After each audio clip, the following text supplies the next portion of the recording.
like working with your hands, do you? Yeah, I'm good with my hands. I was wondering if you want to do a bit of Korean work.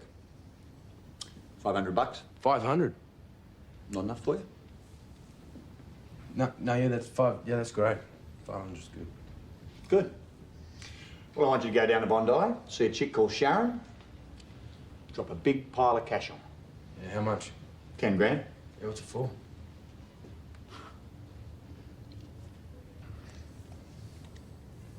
What's it for? It's not yours to be asking that, mate.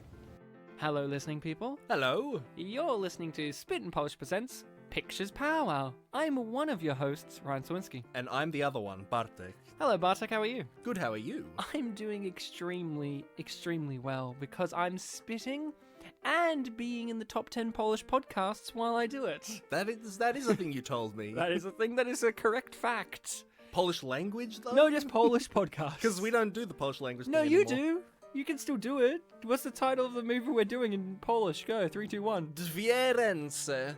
Ooh, that sounds Italian. Dwie ręce. Doesn't it? I guess it does when I put an Italian accent on. Or even when you said it normally before. No, we are doing our show Pictures Powwow, in which we talk about a movie that has come highly recommended, whether it's from Bartek, myself, or the listening people. Last episode, it was from the listening people. This episode, Bartek, it's from you. Oh, we go from the end of the cycle to the start. It's almost like there's a rhythm, maybe a pattern, maybe a format? I've already said cycle. But I wanted to say more words you wanted to make this episode longer. You wanted to thesaurus me. Don't make me throw down the gauntlet. Now, Bartek, what's a feature film that you chose for us to discuss in this episode, for those who can't read the title? Or understand Polish with an Italian accent. Yeah. The film is Two Hands. 2 Hands? 2 Hands. When did that come out? 1999. Ah, and who's in it? We have Heath Ledger. The Heath Ledger? The Heath Ledger. You're wearing a Joker hoodie. I wore it just for him. Yes, you did. My favourite.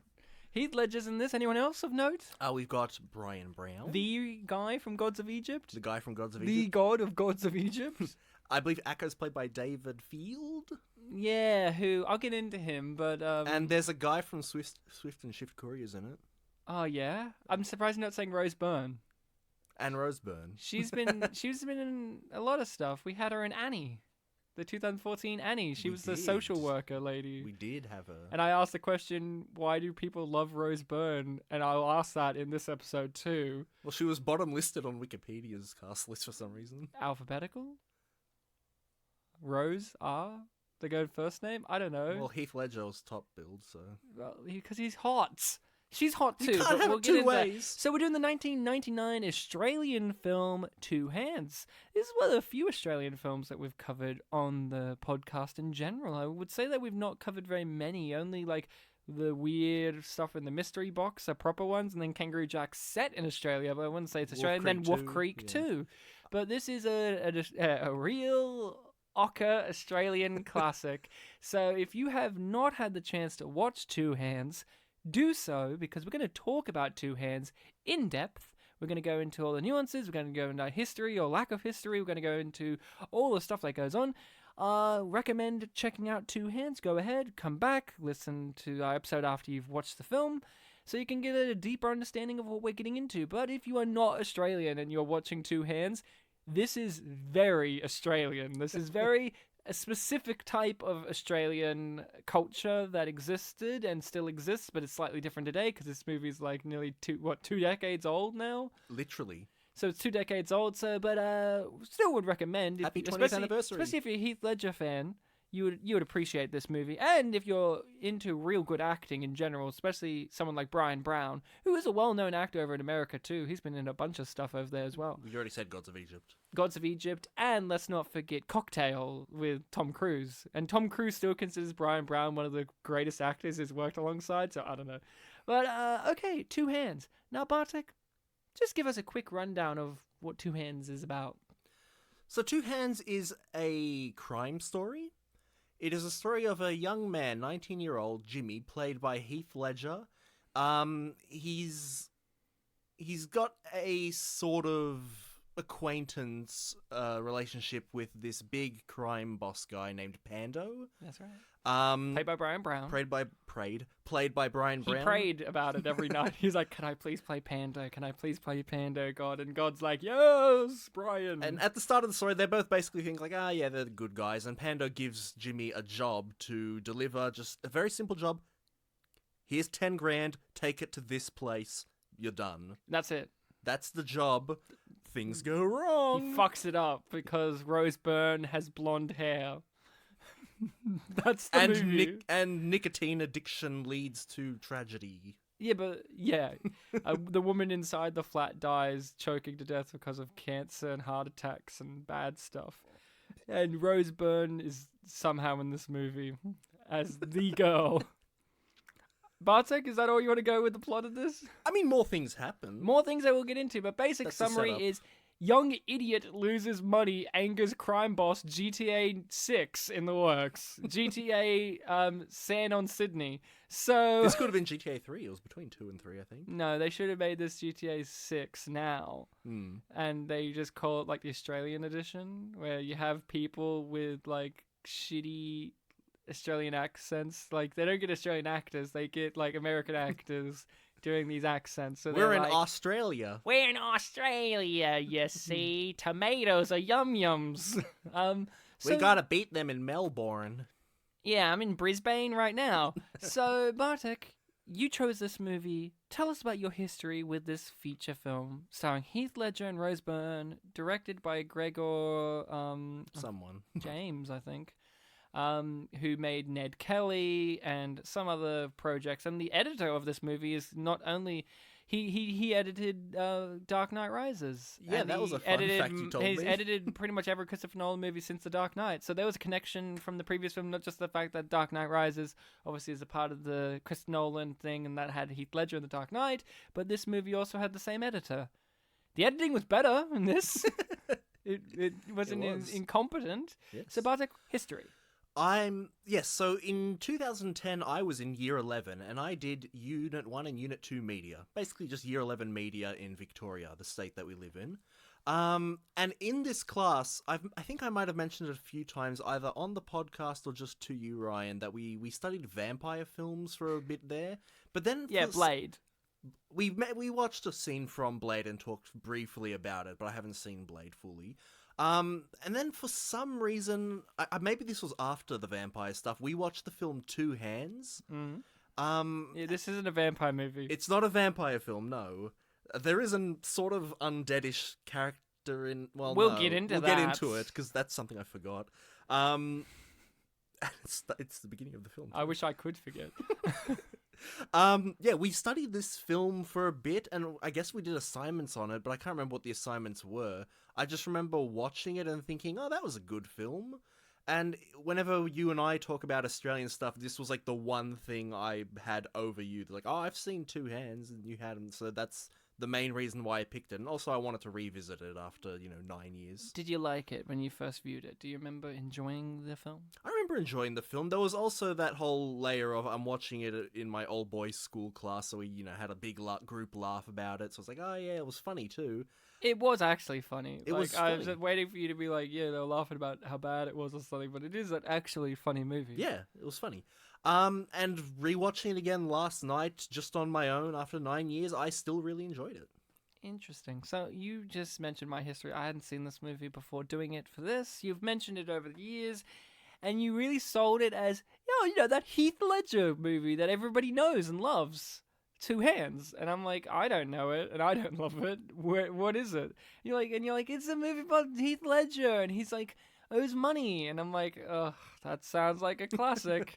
And it was like sold to me as like, it's this, in my brain it's like, it's that big Heath Ledger movie. And I'm like, I'm just going to break everyone's heart, people. I'm not a huge Heath Ledger fan. Like, Dark Knight, he's a great actor. He was a great actor. I'm not shortchanging him. But for me, I just didn't really care for, he never really blew me away as much. Like, I like Knight's Tale, because that's a silly, fun, little weird movie. But Ned Kelly and 10 Things I Hate About You, like, he was a versatile actor. He was a pretty boy actor that kind of got shoved into a box, and then once he started to get out of that box, he unfortunately did pass away, and we didn't get to see his full potential, which is the downside. But for me, I never got truly like, oh, Heath Ledger, one of the greatest actors that we never got to see. I'm like, oh, he could have been one of the greatest, but I don't know, like, he just never has thrilled me. But yet again, I haven't seen most of his films. I've only seen like the iconic ones, I guess, and I guess this is now one of the iconic ones I have seen. I've seen very few of them, so I'm struggling to think that I was talking this film up about it being like the big Heath Ledger film, but I think it is his like breakthrough. Right?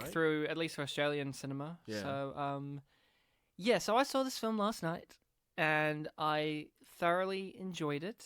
I have some complaints, obviously. It's not perfect. No, definitely not.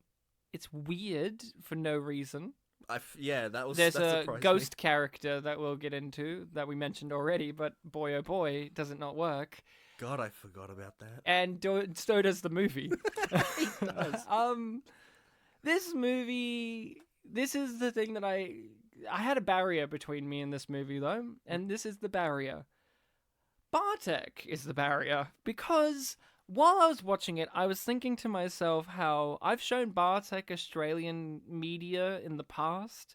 A film that came to mind a lot while watching this was an Australian movie with Ben Mendelsohn, Idiot Box, which you showed me, which I would recommend, and a few other things. And Bartek, you liked Idiot Box, but you didn't seem too buzzed by it. And I've shown you other Australian things, and like Ochre Australian things, where Ochre Australians are a very specific type of Australian. There was that one sketch where I was like, oh, they were speaking English. And I watched this 90-minute long, however long movie Two Hands is, and I just kept saying to myself, Bartek likes this. But Idiot Box and that sketch of Colin Carpenter and other Australian things that I've mentioned to you, the ones that I know you've seen or ones that I've shown you, you're just not you're very about them. I was them, watching, but you're very Yeah. But this one, for years, it's been talked up by you. So I'm watching this movie going, Bartek likes this, though, but doesn't care too much for the things that I've shown him that are like this. So that's why my brain was like, there was a barrier there of me trying to figure out, what is this movie got over other Australian things that Bartek doesn't like? Because here's the thing with you, Bartek. You're a man of two cultures, I would say. You grew up in Australia, but you still have but you speak Polish, and you grew up in a Polish household where you did the Polish Catholic thing. You went to your boys' school. You got the Polish culture going on. You got the Australian culture going on, and you're kind of like a man between two worlds in my brain. Like, you don't know Polish things. Like, when I ask you what's this word in Polish, you have to Google it or ask your mum. But then at the same time, you don't know some Australian things. So it's like, okay, I'm trying to figure out. So I'm used to you not liking Australian TV shows or movies. Like, when I say this is famous Australian TV show or movie, you will most likely be like, I don't know that. So when I'm watching this movie, I'm infuriated because I'm like, why is this one the one that Bartek's like, now this is the one I like, but something like a Colin Carpenter sketch, you're like, I can't understand a word he says in a 3-minute sketch in Ochre Australian. But this guy... It was the first 10 seconds of that sketch, but then I this got it. movie, it's 90 minutes of everyone speaking like that, and I can just imagine you sitting there going, I understand every word. And I'm like, why? Why? But I got over that barrier because I'm like, okay, it is a good movie. It's very funny. It's got that dark Australian comedy sensibility in which you got the brutality and the silliness happening at the same time, and they're all very chilled about it. Yeah. But yeah, I saw this and I didn't really know what the plot was. I just knew he owed money. I kind of knew that Rose Byrne was in it, but I didn't know Brian Brown was in it. And I forgot that aspect because you brought that up when we did Gods of Egypt. You're like, oh, he's in Two Hands with Heath Ledger. And I'm like, oh, okay. Did I? Yeah, because I was like, that's Brian Brown. He's a great Australian actor. And you're like, he looks like the guy from Two Hands. And I'm like, I don't know. So I went in blind, and I liked this movie a lot. I still have problems, but overall, for an Australian movie, very, very, very good. I thoroughly enjoyed myself. I enjoyed a great deal of this. I liked a lot of the side characters in this movie. This movie has like a lot of plots going on, but none of them are like huge plots either. Like, the main one of him owing money is the main plot, but then you have like the offshoots of the money problem, like the kids storyline, and the bank robbing storyline, and like Brian Brown and them, and like all these different characters and all their interactions There was going a brief on. one with a carjacker. That was a great vignette. But Bartek, so for you coming back to this, what was it like? Yeah, it was interesting. The things I think I've had this with a lot of things that I've revisited for the podcast. There were things I remembered, things I forgot. I think I have, from memory, I thought the plot was more about he gave the money to the woman, but she was dead. Yeah. So they assumed that He killed her. he killed her. Or They have that for a brief second in the movie, but then the guy's like, "No, dude, no, actually, you know, once you're past 30, you could die of it. A lot, Yeah, smoking lists is, like, the off biggest all these killer, yeah. things. That was really funny. yeah, but then that memory would overlap with, oh wait, but the kids had the money somehow because they're the ones that took the money. Yes, and they get to keep it. I could not remember much of Rose Byrne's involvement with the film. She's the drive. I remembered that he meets her like after he gets the money, and then my memory was what does she do after that? I know she's the love interest and she's in the film, but what happens after that scene? So watching the film again, it was like, oh, now I know what she did. She just turned up again. She turns up again. That's the plot of her. She turns up a lot and cries, and is hot. She's very, very beautiful. And she gets throughout the whole movie. $20 from the villain. That was a great scene. We'll have that scene mentioned. But yeah. So I really did enjoy this. It starts out very weird. Yeah, the very first thing you see. It starts out very Australian weird. It reminds me of other movies like Dogs in Space. Is that its name? I can't remember. There's that movie with the guys from In Excess where they're just a bunch of dumbasses in a house. But like very artsy Australian stuff where it's like the center of the earth, the core of the earth, and then it's kind of like little tunnels, kind of like moles have, or prairie dogs have, like all these intricate tunnels, and it's like the lava's coming up, and then you see like it eventually pans up, and near the surface of the earth is like a guy digging, like he's dug all these tunnels. There's like this decayed corpse that's crawled from the core of the earth, or hell. Yeah, and he has a little chat with us. And he's dubbed. Like, that's not that actor's voice. That's another actor's voice. And immediately I was like, why? And there is no reason why. Because I looked at the actor who plays the physical guy, and he's in a bunch of stuff, and I heard his voice, and like, his voice would have done great, but they dubbed him over with some other guy. So immediately I'm thrown off. I'm like, oh, okay. And I was like, oh, I was expecting something more grounded. I was expecting something like Idiot Box or Getting Square or other Australian crime suburbia comedy dramas. As someone but who's seen the film, immediately the it same. starts out like, oh, there's ghosts and zombies and like demons, and I'm like, the supernatural exists. I'm like, oh, okay. And then it doesn't play into much, but then it does too much play into things to the point in which you go, right, you can't write this off as it's just a storytelling mechanism. It's a part of the plot. Like, he physically affects the world that he's in. He manages to get the villain to sabotage his gun, and he manages to say, we find out this character is the dead brother of the main character. Well, we find that out at the very beginning. He introduces himself as that. I thought it was actually Heath Ledger in makeup at first, but then I realized it wasn't. They did a good job casting, that means. Because I was like, hey, he could be his older brother. But this movie, let's just talk about the negative first. That ghost brother does not affect the plot, but he does too much. Like, he affects it by stopping the villain having a gun.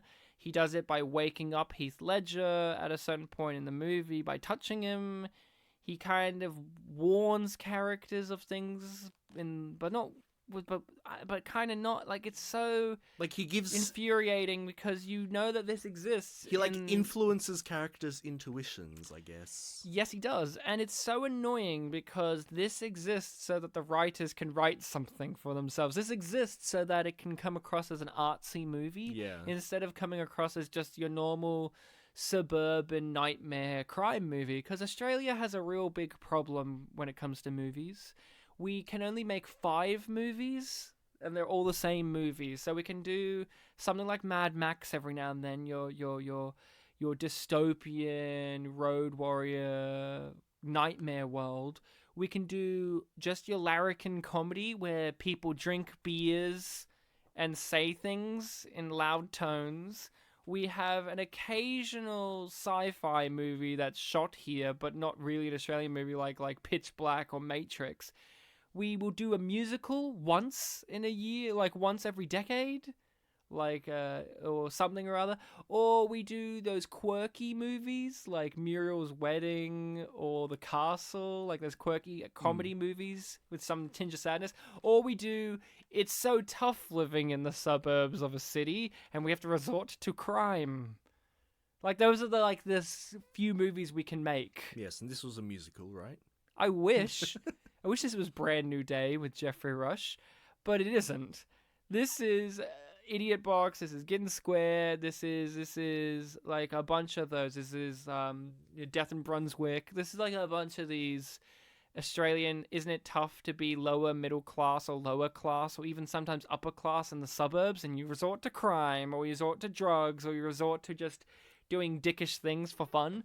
And it could just have been that, but it wanted to be arty with this dead brother character who Heath Ledger doesn't even really mention at all in the movie, except for when it saves, like, when the villains start talking about, like, oh, yeah, we killed his brother here, and it saves Heath Ledger. But Heath Ledger isn't, like, driven by his brother, or he doesn't... Not at all. You could remove the brother's existence and just have it as a line of dialogue, and that's it. But, like, they shove in this brother character with a dubbed voice, and he's there for the writer's purpose only. And as I said with The Dark Knight Rises, I hate sometimes in movies when a writer is just sticking his face out in front of the movie and going, hey, it's me. Maybe in the original draft of the film it was like that and the brother was only mentioned that line, but then the people were like, oh shit, we need to somehow establish that there's a dead brother. And then they picked this way to do it. Or they were like, we want this actor in the movie, but I don't know how to put him in there. Make him a ghost. And I don't like his voice. I hate his voice, though. We want this guy's voice. It is the weakest part, right? It's so forgettable. The film forgets about the ghost brother, and then he comes back, and you're like, oh, he's back again. And he only is back to drive the plot into a direction you don't think it will go into. Yeah, and then the last thing he does is say, I'm leaving now, basically. He wakes him up on a train and says, I've done my job, I'm leaving now. That's the last thing I had to do. And then you still have like another 30 minutes of the movie. It's like he leaves at the wrong point in the movie. It's like he feels like he should leave later in the movie, but he's there and he's... Or close out the film, yeah. Or close out the film, or at least make it so it's like the third act, start of the third act, like now you're on your own. But like I guess it maybe is, but it feels like it isn't. I don't know. It's a weird choice that didn't work in this movie's favor. One of the weird choices that didn't work. There's one or two others that work, though, weird choices, like start the movie out showing what happens later in the movie at the beginning of Heath Ledger's going to get murdered. Yeah. And then you cut back to how we get up to that point, right? That was a good choice. That one worked. It added suspense, added tension. It added comedy because you have all these lines like, yeah, I won't fuck up. And you're like, yeah, you will. And they had like, yeah, very cordial phone calls during this tense scene. Yeah, exactly, right? And it's a great way to set up the premise of what's going to happen because it could have just been a straightforward, it could have just opened up on him at King's Cross standing outside of a strip club being like, yeah, Panda, you're a good guy. But we know he ain't a good guy already because we see him at the point. We know there's going to be naughtiness. And it's Brian Brown. He's never a good guy. He's always a naughty man. So yeah, it was great. I enjoyed all the characters except for Heath Ledger, though. Yeah. What about you? Yeah, he was. He didn't look 19, did he? He might have been. He might have been, but he didn't look it, though, with all the tattoos and scars and shit. I guess And he also looked like a 25-year-old man. He looked a little bit like our old friend that's almost 20. Yeah. Yeah. I don't know. It was an odd thing about him. Like, he did a great performance.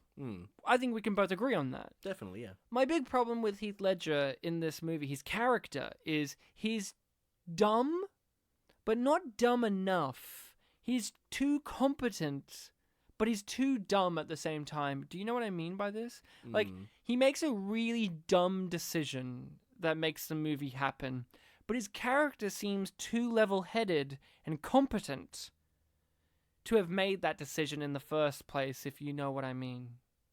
You know what I'm saying? Like, he makes a decision to bury 10 grand in the beach so that he could go see if this woman with blonde hair is Rose Byrne. Yeah. And that yeah. decision is so stupid. It doesn't match how his character is. Like, He's it only able to get exists- out of situations effectively, but he gets into them weirdly, yeah. Yeah, but that one especially. Yeah. Like, the other ones you understand, but, like, that one, it's so dumb that it doesn't work. Like, and that's the setup of the movie. That's the clincher of the movie. Mm. I wish he lost the money in a different way, but he lost it in that way, and it's this annoying dissonance for me where I just go, you're too dumb, but at the same time, you're not dumb enough. Like, if he was more of a dropkick, a dreg, if he was more of a loser, but in this movie, everyone likes him. Yeah. He's on the up and up. He's handsome. He's fit. Yeah, his brother died, but it seems like his brother was more of a degenerate than he was. So I don't like, you know what I mean? It's not like Rose Byrne is so unobtainable for him that he needs to rush to see at the beach. Like, he's a handsome dude. Like, if he was a bit more of a down on his luck loser with less physical attraction, I could see that action happening. But in this, it's handsome old Heath Ledger being an idiot because the movie needs him to be so that the movie can happen, and he's never that idiotic again. Other people are idiots, Yeah, that's true. but he is never that idiotic again. He does idiotic things like go to the pub to meet her, but that didn't feel as idiotic as I've literally just got to do one thing, which is give 10 grand and wait. And no, Rose Byrne's here, and Rose Byrne's hot. I could see you making the argument, oh, but she's so pretty. Wouldn't you do it? No. Brian Brown's like a scary guy. He's already met her and on that day and's got her phone number. You can just exactly. call her. Just call her. I don't know. He's not going to be judged by her for missing her at the beach. And it clearly wasn't her. That was the biggest problem. Like, immediately it wasn't her. I knew immediately it wasn't her. She wasn't planning to go to the beach. It was because she was Indian as well, the woman, or she wasn't even a white lady when you saw her in the water, so it was like even more of a dissonance. But other than Heath Ledger sucking as an like not the actor, but like the character, like that aspect of it, Yeah. I enjoyed everyone else. I loved Rose Byrne in this, actually.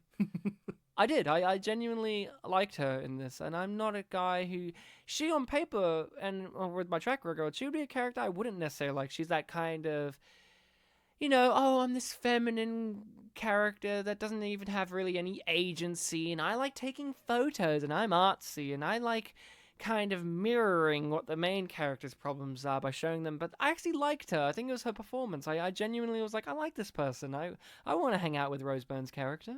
Yeah, she was very pleasant. She was nice, sweet. I liked how embarrassed she would get about her own physical appearance and stuff. Like, there's this bit where she's like gets her photo taken. That's the best scene in the movie, right? When they're interacting at the beginning and they're taking each other's photos. That one was definitely one of the scenes I really remembered.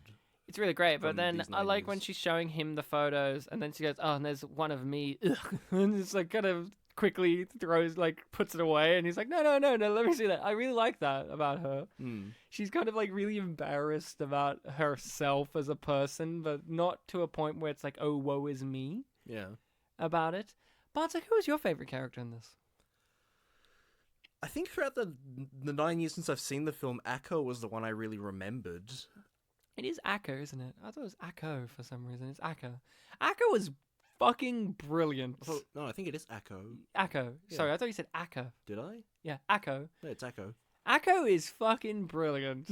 He was nearly my favorite character. I think Brian Brown tops him for me. I think this time Brian Brown did top it a little bit for me. The origami scene alone. But Akko was definitely the character I remembered the most. Yeah. So what about him? Who is he in this movie, and what is his role? So Akko is basically the number 2 of this crime group of 4 people, I think it was. yeah, And he's the most aggressive one. he's probably the smartest one too. Yeah, well, his choice of bullet was interesting, but Yeah, he's the aggressive one. He's the one that lends Heath Ledger his car, not by his choice. That was amazingly petty. Where Brian Brown's like, let him use your car. It's like, no, it's got a new gearbox, and it fucking works. And it's like, I can't argue with that. His car is the car of the film. Like, every time you see the dark car turn up, it was the director's car. Yeah, it turns up, and you're like, oh no, Akko's here. And it gets carjacked at one point, and it leads to some funny stuff. That was amazing. Yeah, I just remember when we watched it in our year 11 class, we just loved how often he swore. That was something I also got perplexed by. So you watched this whole film? The whole film. That's so surprising to me that your school, which in the past, when I've ever heard it, seems pretty conservative. It's a Catholic all-boys school. Let you watch this movie, which every second or third word is the F-bomb or the C word. Yeah. And there's extreme violence. People die brutally. A child dies in this movie. And it's not played, like, it's played dramatically. It's not played for, like, haha, like, it's like, this kid just got fucking murdered in cold blood. Like, accidental, but still in cold blood when what happens after. Yeah. But, like, in your school's like, yeah, Bartek, you're not allowed to grow facial hair, but you're allowed to watch a movie that says the word cunt 50 times in a row. When I was watching I was sitting there going, his school let him watch this? When I was watching the film last time, I'm like, our school let me watch this? It's so I had the same reaction. weird. Yeah, Akko, he was great. I love that actor, and I was like, I know this guy. I looked him up, and he's been consistently in Australian things, but nothing that I could point to and go, that's the role that I know him for. The two things I know are this, and he's in some commercials for, I think, Oaks. Oh, that's what I know him for. I didn't look up his commercial stuff. I just looked up his IMDb. That's what he's known for. We have this the chocolate milk, right? Yeah, Oaks. Kill Hungry Thirsty Dead. That's him. Okay, so there's the famous Australian ad where he's just like some scary dude walking towards you, and he's just in the night with intense eyes, and he's talking about how he's hungry and thirsty, and you need to kill your hungry thirsty by drinking Oaks chocolate milk because it kills hungry thirsty dead. And it's so intense that it's hilarious. And what makes it funny too is he has this dirty old white shirt, and his pants are like up to his nipples, and he's just like stalking at you through the night with these intense eyes, playing it like his Akko from this movie. He's like, you gotta kill hungry thirsty dead. That's who he is. That's what I know him from. I look at his IMDb, maybe that's why I remember him. Yeah. And I was just like, who is this guy? I've seen him in a few things, but nothing memorable. But that ad is it. And I'm like, okay, now thanks, Bartek, you've answered it. If you haven't seen that ad, we'll link it on the page on our social medias. It's a great ad. It is an iconic Australian ad. It's right up there with some other ones like "Don't kill the dinosaurs, Daddy," or why did they build the Great Wall of China? To keep the rabbits out. Like all these iconic ads. That's one of them. Kill hungry thirsty dead. I loved him, but let's talk about the real OG, Brian Brown. Pando. Brian Brown is an acclaimed Australian actor. He's just a character actor. We all love Brian Brown. He's been in a bunch of American things. He's been in a bunch of Australian things. He's just one of those guys that when you see him, you go, oh, it's that guy. And as soon as he turned up in this movie wearing that ugly ass shirt, he's like got so many ugly clothes in this movie. His clothes are terrible, but I love them. He's always in shorts for the most part. A lot of people in shorts in this. Yeah, well, the film seems to be set in like summer. Or it's set on the hottest day ever or whatever. It's like falling down. Yeah. And Brian Brown as Pando, amazing. He makes the movie because he is never playing it like intense. He's always playing it like he's just this guy who's just doing the minimum. Like, look, Heath, we got to kill you, you know? I trusted a guy one time. He went to the cops. Thank God it was a cop that worked for us. But, like, you know, it was a close thing, and I'm not going to get burned again. Like, he just plays it like, I'm just, you know, it's tough being on the top, right? But then he's also like, I'm a family guy. I'm a family man, you know? Like, I love my family. Like, I love that aspect of his character. It reminded me of Casper a bit from Miller's Crossing, where he's talking to his son. Yeah, but he actually loves his family. Yeah, he does. Like, Casper in Miller's Crossing doesn't like anyone. But this guy, Pando, he's like doing origami and with his kid, which is an amazing scene. Making a pterodactyl? Yeah, I love how on purposely Ocker he goes for that too. That's a nice pterodactyl you got there. Oh, lovely pterodactyl. Why is he saying it like that? And the guy on TV says like dog, and it's like, oh, dog. Yeah, in Japanese though, right? He says it in Japanese, and then he goes, "Oh, dog," and then it cuts to a picture of a dog being from Rose Byrne, and she's like, "Great transition." Yeah. So many great shots, but yeah, Brian Brown. He's the heart of this movie. Because the best thing is everyone's like, that Pando, though, he's a psycho. He's a murderous asshole.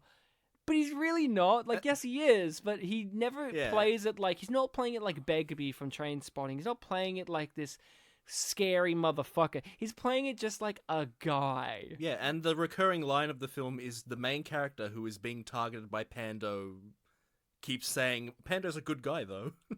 He's a good bloke. He's a good bloke. No, he isn't, but, he's a good bloke. Yeah. And he is. I kind of feel bad for him at the end. I was like, no, Pando, he didn't do nothing wrong. Like, if it was Akko, then fine, but, like, Pando, he was alright. Poor Wally. No, fuck Wally. He deserves to die. He let the kid's body be moved and didn't do nothing. But Pando, the heart of this film, he's just funny as shit. Like, he gets kicked in the testicles at one point, and then at the end of the movie commends Heath Ledger for kicking him in the testicles real good. He's like, yeah, you scrambled him up, but like, a good kick. And he's like patting him on the back, and he's like, you're a good guy. It's amazingly Australian. Yeah. This movie is very, very Australian. It has this Australian humor where it's like silliness, but it's played dead straight. Like, yeah, like, so many great lines of dialogue are in this movie. Like, I love the whole scene in which a bank robber, where Heath Ledger and a bank robber guy are mourning the death of another bank robber who got killed, and it's like, okay, and he's giving this whole spiel, and he prefaced it by saying a moment of silence, and then he proceeds to talk a bunch of shit. Moment of silence followed by a eulogy. And then moment of silence, and then a shotgun goes off because his kid's an idiot. I just love that kind of humor. Like, I was just smiling from ear to ear at these side characters. Like that bank robber guy. I liked Akko. I liked the carjacker. Can we talk about the carjacker? Mm-hmm. The big thing about this movie was I was waiting for that car to get destroyed. I was waiting for, like, if you ding my car. He never did it. It was set up, yeah. But it never happened. It was instead Heath Ledger's a dumbass. After he gets his money stolen from him from some children, some local gangland who thought children. to dig up in the sand, yeah. Because they were watching him. Yeah. Because he's a dumbass. He's like, I'll park the car in this little side alley street and it won't get broken into. Even though he says it's easy as shit to break into cars like these. I remember he's like, the preface said, no, it won't be that easy. It's got a wheel. Like, it's got a steering wheel. That was like how Heath Ledger tried to sum it up. Like, yeah, we put a thingy on the wheel. They won't get it. The guy just cuts it in half. So let's talk about this guy, Bartek. How good is this carjacker guy who's in, like, 3 scenes?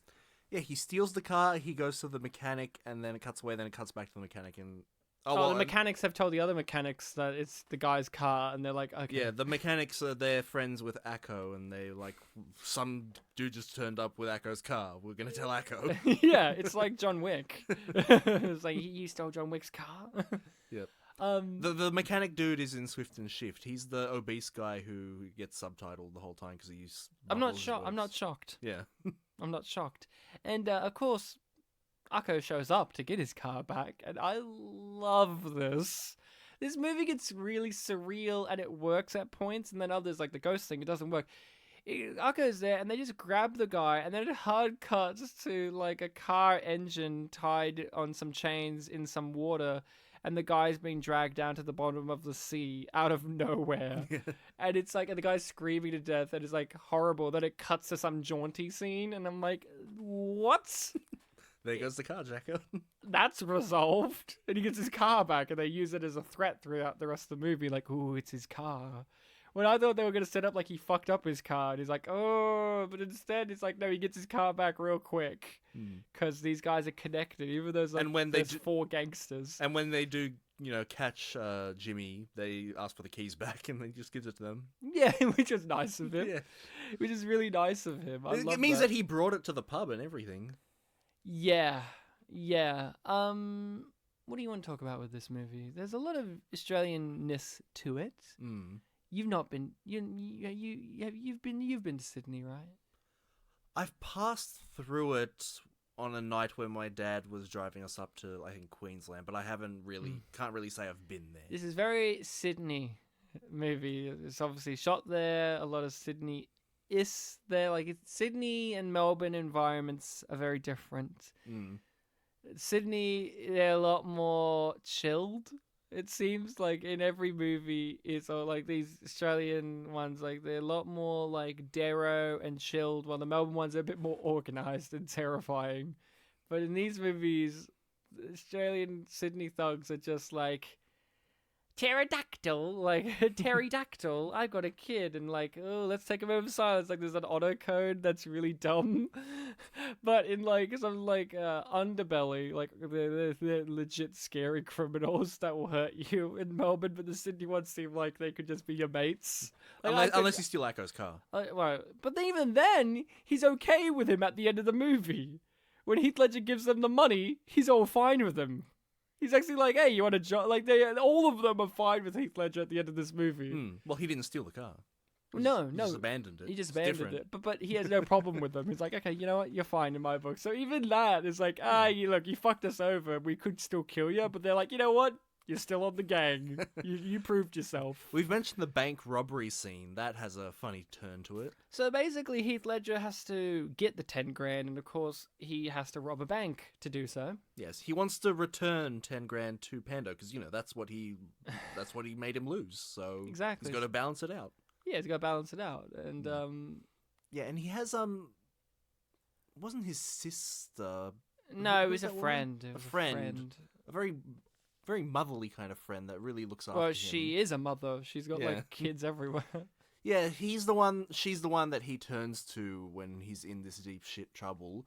And she has, I guess, 2 other friends, or were they her brother or something? Husband. The husband, right. Husband and a friend. Husband and a friend who have robbed banks before, and they're very blasé about, like, oh yeah, it's fun, you just do this, you do that. Yeah, all these horrible... It's like that scene in Reservoir Dogs where Mr. White is explaining what you do when you rob a bank. You hit this guy, you threaten to chop off their finger, like break their thumb, and they're saying it so casual, and then in Reservoir Dogs it ends with, I'm hungry, let's go get some burgers, right? It's the exact same scene, but very Australianized. Yeah, just before the bank robbery starts and they're, like, getting ready to put on their mask, he just says, look, just try to have some fun with this, right? What happens if cops come? It's like, oh, you shoot them. Shoot them. Or they shoot you. I mean, that was something very unique about watching this in a modern context. This is only a little bit after guns were banned in Australia. So Yeah, that's true. it's weird to see movies where like everybody knows how to shoot guns. So like everyone knows how to shoot guns, and like guns are so easy to access. Well, now even in Australian crime stuff, guns are less like just blasé. Like it's a big deal to get a gun in Australian crime things now. Yeah. Like even in the film Idiot Box that we've talked about with Ben Mendelsohn, it was a big deal for them to get guns. That was also after Port Arthur, right? Yeah, that was Yeah. like 2002 movie or something like that. And that's a big deal for them to get guns. But in this, it's kind of like it's just in that period where guns are still around, so it's like everyone has them still. So that was a unique aspect of this that I was I found intriguing to watch. I was like, oh yeah. And then I think in America it's still like that. I'm like, oh no. I think America still has some guns. Do they? Yeah. FYI, we're recording this. We don't know if there's been another mass shooting. So if there has by the time this episode comes out, which there most likely would have been, sorry if this is insensitive. America, you got to fix your gun problems, mate. We're sitting here in a little rubber donut in a pond where the Prime Minister of Australia. What was his name again? I can't remember, but there was they went through several different people in that episode, Simpsons. But so yeah, the bank robbery goes funny. Let's go through this. Yep. So basically, after the pep talk, they get in there, they aim the guns. People are kind of not reacting, or because they're a bit in shock, they have to shoot some guns. There's one guy who's just not having it. No. He's just, yeah, He's the settle guy down, that mate. we've been introduced to earlier in the movie as well. Oh, is he the guy that she He's the took guy a photo that- of? No, he's the guy that supplies the child with a gun. So there's a subplot in this movie where Right. we'll get into the kids, but one of the kids get killed and the other one decides to get revenge and buy a gun, and they draw on $100 note. Yeah. A guy, and they give it to That's that guy. right. That's right. That's how Heath Ledger got the note. Exactly. Right. So, Yes.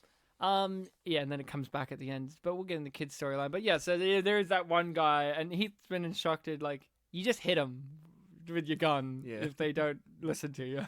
But then the real big funny twist is, what the other guy, the three bank robbers. There's The driver, Heath Ledger, who's like in charge of making sure all the people are crowd control, and then there's the guy that's like interacting with the tellers in the safe in the back. So he's got 2 bags of cash in his hands and a gun. He tries to jump over the counter, but the tip of his foot catches the edge of the counter, tips him over. He lands on his head, and he's just knocked out. And then you get like a 5-minute sequence of Heath Ledger doing his Just Charlie this Chaplin. Incredibly quiet sequence of Heath Ledger just like Trying to aiming wake the him up. gun, looking at him, trying to balance his role and dealing with this guy. And then trying to drag him and the money and carrying a shotgun all at the same time, and then can't do it. Trying to get the other guys in the car's attention by knocking on the window. That was great. The guy's like sitting there without his balaclava on the car, and he's just standing there with everyone seeing him, being like, "What? What is it? What's wrong?" He's like, "Come in here." Oh, This is so how it went in good. The Dark Knight, right? Pretty sure. Yeah. Pretty sure. And then a bus came. Yeah, no, I loved this sequence, and it showed to me a side that I wasn't as familiar with Heath Ledger, which was, and I on a level I should be, like A Knight's Tale was pretty funny, but and obviously Joker, but it showed a side that I'm not as familiar with was his comedic side. Heath Ledger has great physical comedic timing, as well as line delivery. Like, I thought his physical comedy in this, of that scene where the guy's unconscious, was really well done, and the timing of it was perfect. Like, just long enough, and just silly enough, but not too silly. I agree. And I was like, wow, okay, that was something I didn't really think about with Heath Ledger. You don't think of him, even though he played the Joker, you don't think of him as a comedy guy that could do, or someone who could do comedy. And I found myself very impressed with Heath Ledger's comedic timing in this movie. And he's not cracking jokes, it's just expressions or choices he makes or physicality and stuff like that. And that scene was beautiful. I completely forgot about the whole bank subplot. In my head, like remembering when I first watched it, I thought after he loses the money, he's just like on the run the whole time. Yes. Like, going place to place. But no, I've completely forgot. But then all the things happened, like when the gun got shot off with the kid in the room, him tripping over, and the people on the radio finding them. All of that just came back. I'm like, oh, of course. This was a really, really fun movie that had a lot of nuances to it. A lot of great setups. direction. I thought the direction was beautiful. Even with the Ghost Brother stuff, I thought visually they still did it in an interesting fashion with the Ghost Brother, even though I didn't enjoy that aspect of it. I thought from a visual standpoint, this movie was stylish. I thought the editing was really good, unlike what he did in The Dark Knight Rises. I think a small Australian movie, the editor did a better job than he does in a multi-million-dollar Hollywood movie. Isn't that interesting? With like triple the runtime. Like, I just find that so fascinating. Like, the best scene for me, on a purely directional standpoint, the one that gave me the most tension, and I think, if you live in Australia or you catch public transport, know this tension, which is being in a train station that's lit by fluorescent lights alone at night. Yeah, that scene. That sequence, once they get off that Cadbury monorail, the monorail covered in Cadbury logo, the chocolate company, I just kept calling it the Cadbury monorail. Him and Rose Byrne and them going down these stairs, and like, it's so like, yes, that's exactly right. Like, it's a real train station and whatnot, but like, it's so perfect. Like, you have the faded kind of graffiti, and you have the faded paint that's chipped off on the graveled ground of like, don't stand here and all of that, and the fluorescent lighting. And it really works too, because Rose Byrne's blonde in this, and she's obviously a peroxide blonde with her dark roots showing through. And this fluorescent light on her hair in particular makes the scene even more kind of like, ooh, this is off, Because the rest of the time we see her in sunlight, and her hair's looking really like, it's still fake peroxide blonde, but like, it's looking like more natural and nice, but you put it under this eerie fluorescent, and you have the camera like Like, it's like they just fucking hurl the camera at Heath Ledger at times just to emphasize, like, the paranoia. Yeah, and there are a lot of shots of just nothing, and you're thinking, like, oh, is this the shot where, like, Akko's gonna turn up or something? And then when he does, it's amazingly... And it was a shocking, but it wasn't like a jump scare. It wasn't like, oh my god, it was just like, whoa, They didn't put okay. any sound effects, he just turned up and he punched. And it was amazing. I thought that was pure... That's the scene you show people from this movie to show them, like, this is top tier stuff. Like, there's goofy scenes and all that. And even when the scene keeps going, when Brian Brown comes up to her and she's crying, and Rose Byrne is acting her fucking ass off in this movie, and she didn't need to. Yeah. She could have played this much less. She could have been more subdued, but she did it, and she played 110%. Brian Brown comes up to her, and he's intimidating, but he's still being true to who he is. He's just a good guy, He's being very understanding of her position. but he's still being threatening. Yeah. He's like, here, take you got You gotta piss off now. Yeah, he's like, have you got a way to get home? Do you have money? I could give you some money to take a cab. And then when he says, like, there's cabs up there, you better go take one. It's so threatening. But when you think of it from an acting standpoint, he's not delivering it in necessarily a over-the-top threatening way where Brian Brown could easily do that. We've seen, like, if you know Brian Brown, he drips menace sometimes. But in this, he's just playing it so, like, you know, there's a cab up there. Like, you could just interpret it as, like, he's just telling her where to go. Yeah. He's not threatening her physically, but he kind of is. Yeah. And you feel so sorry for her. Like, she's just watching Heath Ledger get dragged away, knowing he's going to die, and she can't do anything because she's just a woman who doesn't even live here. That's the thing I It's love. like her first day there, It's right? like her first fucking day. This is her first day here. First night even, yeah. Second night, I guess, because we meet her at night. Oh, that's true, yes. This is her second night here. Second night after the first daytime. Yeah. That was an amazing sequence. My jaw was on the floor with that. I was like, wow, I didn't expect that from this movie. This movie was silly at points, a lot more than it was dramatic. And then when it was dramatic, it was like, there's a ghost. I'm like, I don't know, I didn't take that seriously. Like, lots of interesting little nuanced touches, like a child dies. Let's talk about that child and death, shall we, Bartek? Yep. So I can't remember if they were mentioned in the film, but I believe the children's names were Pete and Helen? Yep. Pete and Helen. So we're first introduced to Pete, I think. Oh yes, he's stealing a wallet from someone who's sleeping in an alley. Who I thought would be more important to the plot, that guy, because he comes back in the next scene to be like, give me my wallet. They try to stab him with a needle. Yeah, basically these two kids, they find money however they can, they spend it, they just have a good old time. They get chased a bit by the guy, Yeah. but then they run into some cops and that saves them. I love that line where he's like, "Yous two are dead." The cops turn around, "Nah, not yous. Yeah, no, yous two are fucking dead. Oh, yous two are fucking dead." And then the cops turn around and he goes, nah, not yous. That's so Australian, Yeah. saying yous. Yous guys are dead. Like, I love that. And I still love in that universe, the cops just kept going there. I'm like, no. They would come back to him. Swearing's not illegal. No, but they would come back and be like, what was Yeah. that? What was that, mate? Especially on the King's Cross area, which is like an infamous place in Australia. Like, even if you're not from Sydney, you know about King's Cross. It's like the strip where all the clubs are, and strip And clubs Hungry Jack's. and Hungry Jack's and dirty crime going on there. I mean, it's obviously been more gentrified now over time, but still, like, it's renowned as being like the crime place Right. of Australia, I would say, overall. Like, Melbourne's kind of taken the reins over the last 10 years or so, but like, King's Cross is the place where dirty shit's going on. It's like our Vegas strip. Yeah, so, and after this, the kids, we see some scenes of them, but they really come back during that beach scene where the money is buried and they steal it. And then they spend it on candy. And the money is 10 grand, and they spend it on money, on clothes, and they just hand out $100 bills to the guy that was chasing them. Yeah, He was like, "Used to a fucking They dead." draw all over the money. They spend... Did they draw? I thought the guy that works for Pando did the drawing. No, the kids drew the gunshot on the money, and then Pando's guy got that money. No, but didn't he? No, he drew on the money, and then later in the film when he sees the drawing, he's like, "I got the note I drew on that." Oh, okay. Maybe you're right. Maybe I'm Yeah. just being blind and That was one thing I forgetting. also remembered about the film. Okay, yeah. Foreshadowing, paying off. Okay, Well, the bookend, yeah. bookending. He gets his note back. Well, he gets his head blown off Yeah. as well, so that's why it's Very foreshadowing.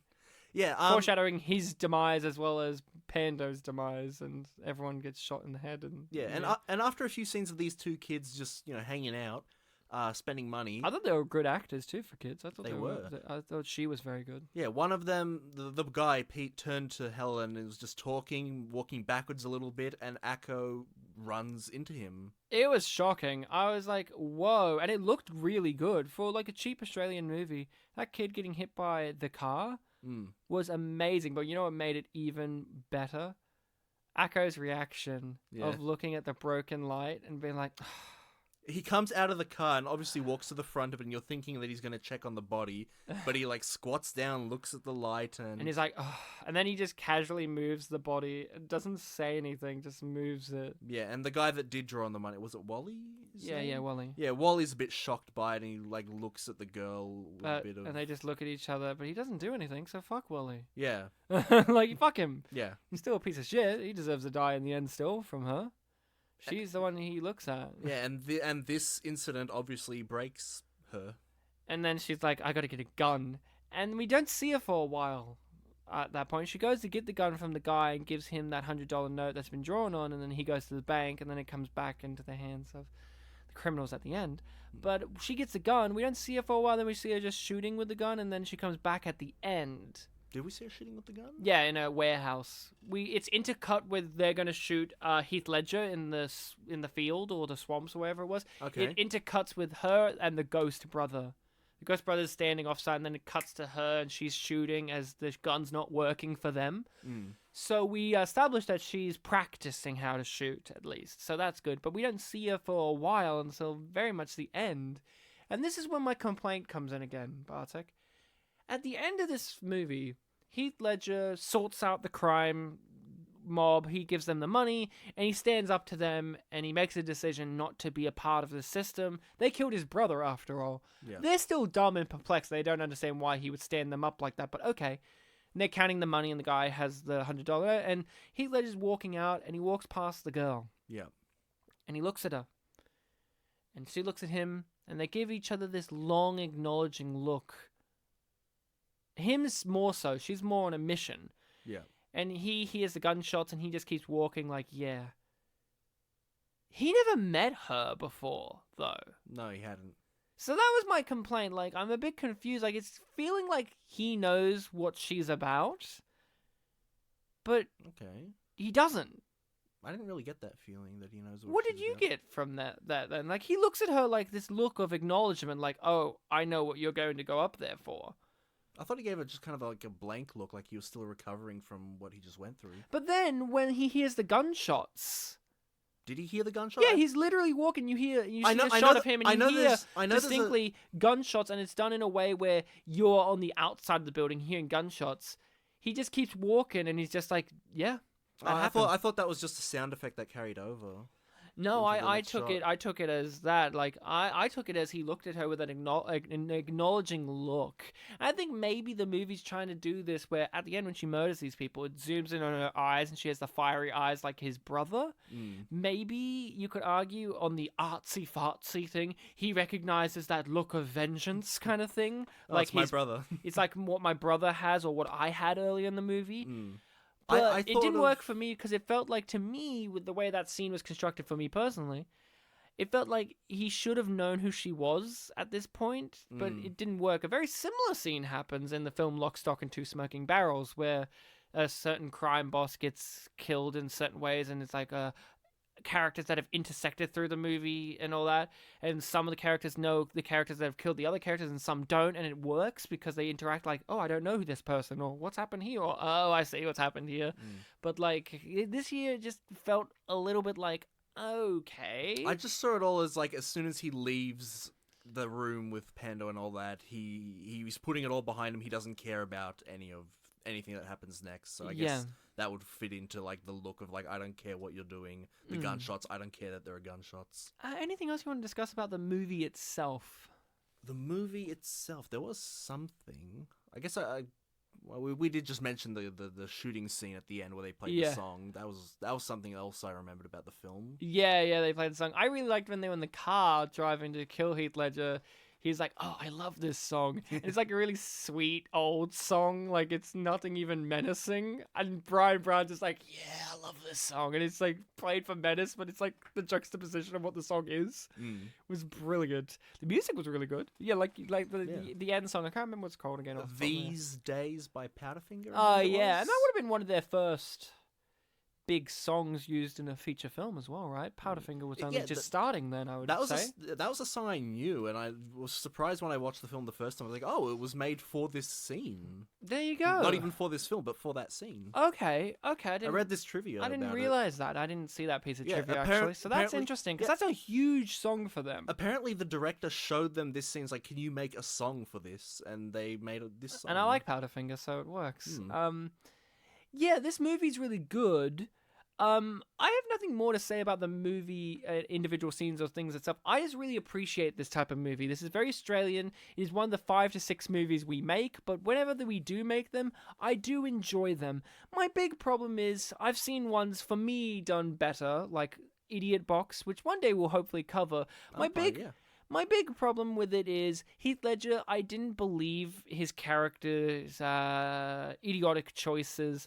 And it kind of infuriated me. While something like Idiot Box, when they made idiotic choices, they weren't actually that dumb considering what that universe had set up for them.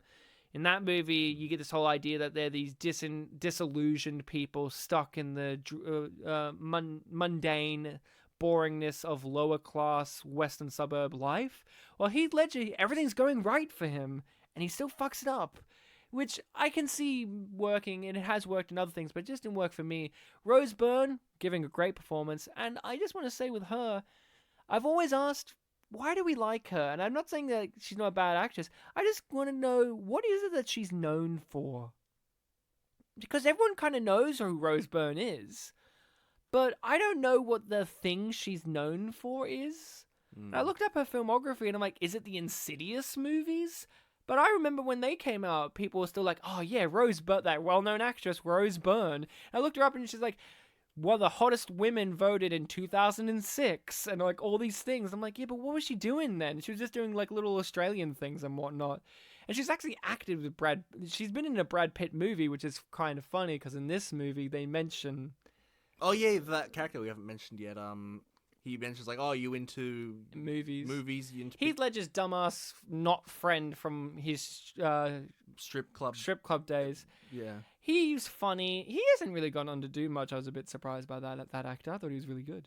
But Rose Byrne, I'm always find it curious. Like I remember when we had her on for Annie, and that was one of my big questions. Like, why do we all just acknowledge her as like this great actress that we all like? But when I look her up, I go, what is the thing? You know, like with actors, there's a thing you know. That's your whole thing with The Rock. Like he hasn't had the thing yet. But we all know him for being the wrestler, The Rock. But Rose Byrne's like that actress where it's like every review of something she's in, they're like, and Rose Byrne is back. I've loved Rose Byrne all along. Rose Byrne's one of a really great actress. Like, what do we know her for? Like, what's the definer? Maybe she was in like pro wrestling and we don't know this. I guess it's Insidious, or she was in X-Men First Class.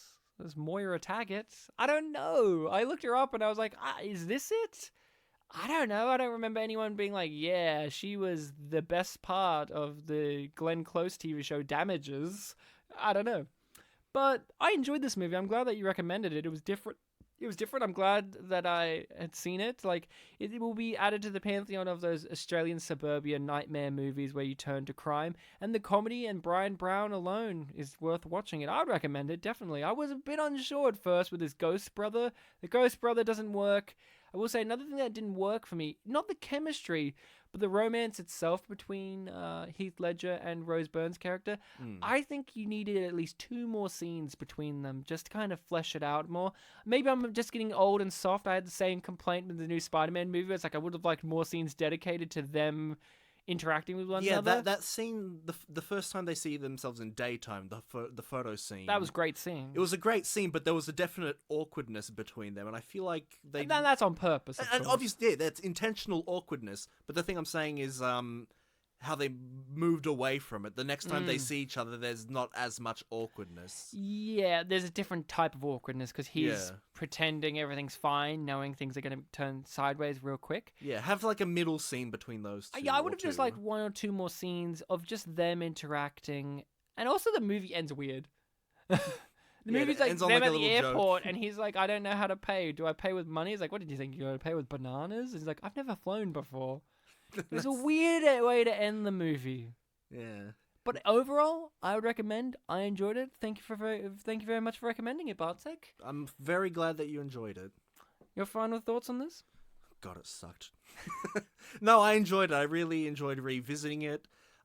It was... I remembered laughing at it a lot, but I'm glad to realize that the film is a funny film. Yeah.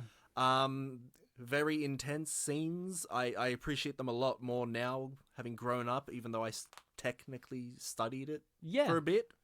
What did you have to study about it? That's the thing I cannot remember. And I even looked through my documents on my computer, like, what media documents do I have from that year? And there's nothing. Maybe I must have written something in a workbook or something, but I can't find it. Because I was trying to figure out what the angle was for studying this. I definitely remember we rewatched that photo scene. It's such a good scene. Yeah, we definitely studied something about that, but I cannot remember what. Rarely, I will say this, rarely in Australian movies, let alone big budget Hollywood movies, do I genuinely think a scene visually is beautiful. Like, actually, like, beautiful. Not just like, oh, that's a beautiful shot. Like, that scene was beautiful. That scene of the photography of him taking a photo of her was genuinely touching and beautiful and stunning. I was like, wow, that's stunning. We definitely analyzed something about that scene, but I cannot remember. She's hot. That's the end. That's what you analyzed. Well, no, the How day- the hot day is was Rose? hot. The day was hot. And she was too. How hot is Rose Byrne? Very. She's burning. She's very cute. She was. And did you know that her boyfriend and father of her children is Bobby Cannavale, who was in Annie as the guy who was in between songs? Really? So they were acting as a couple? They were couple acting? Yeah. Okay. Did she sing in Annie? Yes, she did. She had several songs in Annie, and she was really good. I liked her in Annie. I like 2014 Annie, bitches. Get used to It it. was a good film. Anything more? Um, There's a lot to this movie that we probably haven't discussed, but Yeah. overall, it is just a solid little movie worth recommending. Definitely agree. I guess I would like to mention the washing machine thing. That Do was it. pretty funny. So one of the big things that really, not brings down, but is the downfall of Akko in the film, is the fact that he once accidentally left bullets in his shorts when he put them through the washing machine. And they were old bullets. Yes, and this was one of the things we alluded to way at the beginning of this episode when we said that the dead brother influences characters' intuitions. We start this scene of just the brother in this dark laundry, Yeah. and Not saying a not thing. doing anything. And I guess he makes a sound or something. He knocks over the laundry basket. Yeah, he knocks over a laundry basket, and Akko in the other room hears it, grabs his metal bat, and walks to the laundry, turns the light on, realizes, oh, thing just fell. And then he notices, oh, he's left these rusty old bullets on the shelf. And he thinks, oh, well, I better use them then, and he puts them in his gun. And You're forgetting that the bullets were all covered in, like, detergent. yeah, they were rusty and covered in, like, a detergent of some sort. You had to wipe them off, and it was weird. Yeah, he wiped them off with, like, clean clothes or something? Yeah, he just wiped them. Yeah, and this basically makes his gun malfunction. Fuse. And Brian Brown is so infuriated by this. When I heard Brian Brown's initial reaction, I'm like, I remember that being one of my favorite reactions and for the it's first time watching. still... Ow, shit, fuck. But also when he's, like, going through, like, so you used old bullets. And you didn't bring any more bullets. Well, you wanted me to put 20 slugs and such and such. He's like, Yeah, he used them all, so he had to use these, like, defective and he's like, bullets. do you have a gun? Yeah, it's back in the car. Go get it. Well, fuck off and go get it. Fuck off and go get it. I loved him. And then later on, when the girl is shooting all of them in the Powderfinger sequence, Akko's the last one standing, aims the gun, still malfunctions. Because he didn't bother doing anything with it. He didn't- gives us one last swear, and he's killed off screen. I will say one funny thing I liked was that chick's mother, who's like, "Oh, go on, go yeah. see your mother." And then later on, he's like, "I swear on my mother's grave," and you're like, "No, we know your mum's alive." So he was still lying through his teeth at the end. But yeah, this movie's. If you're interested in more Australian movies of this nature, I've mentioned a few: Idiot Box, Getting Square.